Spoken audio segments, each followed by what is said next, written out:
오늘은 전도서 15번째 시간입니다. 전도서 4장 4절부터 6절까지의 말씀을 가지고 행복은 세상의 부요함에 있지 않다. 행복은 세상의 부요함에 있지 않다 라는 제목으로 하나님의 말씀을 함께 상고합니다. 우리는 썩어져 없어질 이 세상을 살아가면서 참된 행복을 하나님이 아닌 세상의 어떠함으로 채워가려 할 때가 많은 것 같아요. 이게 정말 어리석은 선택인데요. 이걸 바르게 분별해내기가 쉽지 않은 것 같습니다. 그럼에도 불구하고 우리 모두는 하나님의 자녀들이잖아요. 하나님께서 이미 우리 주 예수 그리스도로 말미암아 이 세상의 가치와 싸워 이기셨고요. 우리도 그분 안에서 또한 세상과 싸워 이긴 자임을 믿습니다. 그러기에 우리의 가치관이 세상에 잠시 쓰다 가게 될 물질적 안정과 번영함에 있어서는 안 돼요. 이 모든 건 역시 하벨, 곧 영원하지 않으며 아침 안개 같다는 것을 우리는 깨닫고 또한 그것을 고백할 수 있어야 되는 것이죠. 오늘 전도자는 본문 4절에서 내가 또 본즉 사람이 모든 수고와 모든 재주로 말미암아 이웃에게 시기를 받으니 이것도 헛되이 바람을 잡는 것 같도다 라고 탄식하고 있어요. 여기서 전도자가 말하는 모든 재주라고 하는 것은 시브리 원어로 우리가 하는 모든 일을 성공하는 것을 의미해요. 모든 일에 성공적인 것을 의미하는 것이죠. 성공하면 좋아요. 그리고 누구나 성공하고 싶어 합니다. 저는 우리 모두가 이 땅에서 성공적인 인생을 살아갔으면 좋겠어요. 하지만 그 성공이라고 하는 것 역시 잠시 지나가는 꿈결 같은 것이며 우리가 우리의 영혼을 걸 만큼 영원하고 가치 있는 것이 아니라고 전도자는 지금 교훈하고 있는 거예요. 사람이 이 땅에서 모든 수고를 더하여 자신이 하는 일에 있어서 놀라운 성공을 거두었다 할지라도 그것이 오히려 그에게 올무가 될 수 있다라고 경고하고 있는 거예요. 그래서 전도자는 이 또한 궁극적으로는 하벨이라고 그렇게 고백하고 있는 것이죠. 우리나라 고려시대에 김부식 선생님이 한 이야기인데요. 검이불루 화이부치라는 이야기가 있어요. 검소하되 누추하지 않고 화려하나 사치스럽지 않은 삶. 어쩌면 이것이 신자가 추구해야 될 삶의 모습 아닐까요?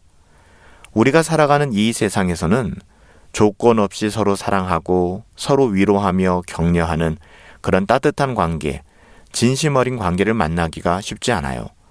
인간의 본성이 타락하여 이기적이고 악하기 때문이죠. 그래서 누군가의 성공에 진심 어린 축하보다는 시기와 질투가 앞설 때가 많은 것이 사실이고요. 늘 우리는 누군가와 비교하여 살아가는 것이 어떻게 보면 익숙한지도 모르겠습니다. 그래서 절대 평강이라는 것은 꿈도 꾸지 못한 채 이 세상 안에서 말이에요. 그래서 전도자는 이렇게 고백하는 거예요. 내가 또 본즉 사람이 모든 수고와 모든 재주로 말미암아 어떻게 된다고요? 이웃에게 시기를 받으니 이것 또한 헛되이 바람을 잡는 것이구나 라고 고백하는 거예요. 절대 평강이라는 것을 경험할 수 없는 것이죠. 사랑하는 여러분, 그럼에도 불구하고 거듭난 신자들은 어때요? 하나님의 은혜 안에 거하기 때문에 주님이 우리를 사랑하신 그 사랑이 있기 때문에 비로소 형제를 사랑함이 가능해진 거잖아요. 우리가 살아가는 세상은 절대 그럴 수 없어요. 그렇지만 거듭난 하나님의 자녀들에게는 그런 은혜를 주신 거잖아요. 여러분, 그래서 우리가 이 땅을 살아갈 때에, 이 세상을 살아갈 때에 사람을 의지하고 사람을 신뢰하는 것은 정말 어리석고 분별력이 없는 거예요. 사람은 그 누구든 간에 우리가 사랑해야 될 대상이고 섬겨야 될 대상이지 결코 우리가 신뢰할 대상이 될 수 없다는 것입니다. 그렇다고 오늘 전도자의 말이 게으름을 정당화하는 억지 논리로 끌고 가서는 안 돼요. 열심히 해봤자 사람들에게 시기, 질투만 가득하게 만들 게 뻔하니까 적당히 사는 게 복이야. 이렇게 억지 주장을 펴서는 안 됩니다. 절대 그렇지 않아요. 세상이 이렇게 고단하고 힘겨울지라도 우리는 우리에게 맡겨주신 삶의 자리에서 늘 성실하게 최선을 다해야만 합니다. 이게 하나님의 궁극적인 뜻이기 때문에 그래요. 그래서 전도자는 5절에서 이렇게 이야기하는 거예요. 5절 말씀에 보니까 우매한 자는 팔짱을 끼고 있으면서 자기의 몸만 축내는도다. 여기서 팔짱을 끼고 있다는 것은 손을 접다, 손을 모으다라는 뜻인데요. 이것은 게으른 자의 모습을 묘사하고 있는 거예요. 우매한 자는 게으르고 손으로 일하기를 싫어한다는 것이죠. 이것은 하나님의 뜻이 아닙니다. 그렇게 살아가서는 안 돼요. 또한 5절 말씀 하반부에 보니까 자기 몸만 축낸다라고 이야기하는데요. 이것은 우리말에 보면 제사를 깎아먹는다는 말이 있죠. 이 말과 같은 의미예요.